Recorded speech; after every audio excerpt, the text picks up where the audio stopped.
Group 4A will now present strategies to mitigate against cyber threats to critical national infrastructure.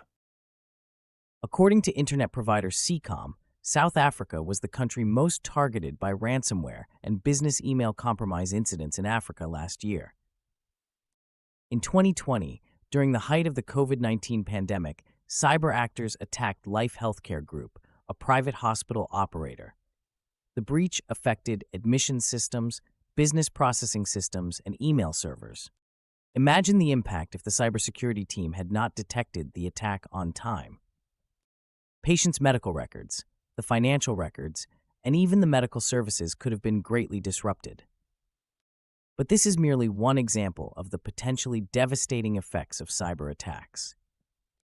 In 2021, Transnet, the SOE which manages South Africa's railway, ports, and pipelines, also fell victim to a ransomware attack.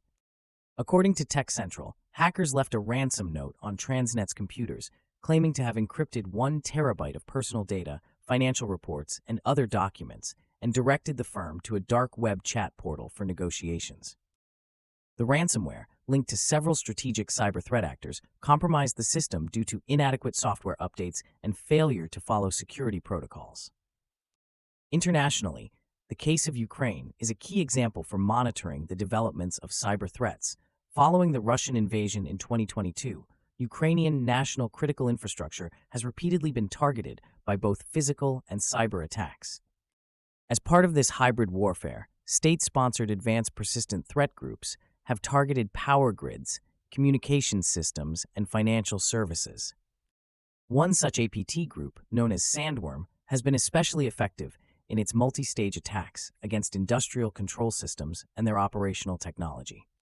In the case of power plant attacks, they have repeatedly managed to initiate DDoS attacks to overwhelm the OT environment, temporarily disrupting the provision of electricity.